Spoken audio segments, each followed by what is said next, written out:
आज संगमनेरमध्ये मानाच्या गणपती विसर्जन मिरवणुकीला सुरुवात झाली आहे। सर्वत्र एकच जल्लोष आणि उत्साह दिसत आहे। ढोल ताशांच्या गजरात आणि आकर्षक देखाव्यांसह ही मिरवणूक पुढे सरकत आहे। ही आहे सोमेश्वर मित्रमंडळाची मिरवणूक, जी यावर्षी विशेष चर्चेत आहे।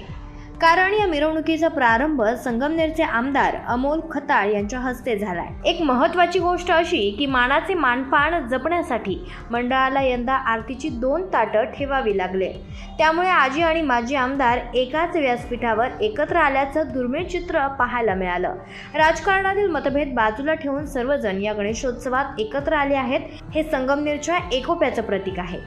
निश्चितच या संगमनेरच्या तमाम मायबाप जनतेने जे प्रेम दिलं त्या प्रेमामुळं आज मला मान मिळाला असं मी समजतो। परंतु दुर्दैवाने काही राजकारण या ठिकाणी जाणवलं, यापूर्वी कधी झालं नाही, परंतु आज जाणवल्यामुळे थोडं मन सुद्धा व्यथित झालं। एक जर सामान्य मुलगा जर आमदार झाल्याचं काहींना भावत नसेल, दुखवत असेल तर निश्चितच, परंतु कुठलाही मानपान न ठेवता एक गणेश भक्त म्हणून यापूर्वी आमदार नसताना सुद्धा पूर्ण दिवसभर मी विसर्जन मिरवणुकीमध्ये थांबलेलो आहे।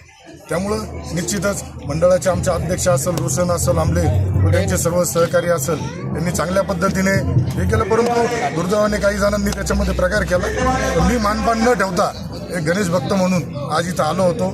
आमदार म्हणून मला बोलवलं होतं, परंतु आल्यानंतर जाणवलं की आपल्याला आमदार म्हणून नाही तर एक गणेश भक्त म्हणूनच इथं येणं योग्य आहे, आणि त्यानुसारच मी आलो। आधी समाधानी आनंद आहे। सर्व धर्मांचा एक भाव त्याच्यामध्ये आहे, सर्व धर्मांचा सन्मान त्यामध्ये आहे, एकामेकाचा आदर केला जातो। हे सूत्र आम्ही ठेवून सुरू केलेला हा गणेशोत्सव आहे सोमेश्वर मंडळाचा, आणि तो खूप यशस्वी रीतीनं हे मंडळ चालवत आहे। इथं भेद नाही, एकत्र येऊन हा साजरा केला जातो। सगळे आपले जोडे राजकारणाचे किंवा इतर असतील ते बाजूला ठेवून करावं हीच अपेक्षा आमची सुद्धा यापुढे आहे। कारण महाराष्ट्रातलं वातावरण नको तसं होतं आहे। माणसं माणसापासून दूर करण्याचं, धर्मापासून दूर करण्याचं, जातीपासून दूर करण्याचा हा जे काही चाललेलं आहे, याच्यातलं जे काही त्यामध्ये सूत्र आहे हे आपण ओळखलं पाहिजे, जनतेनं ओळखलं पाहिजे, माझं मत आहे।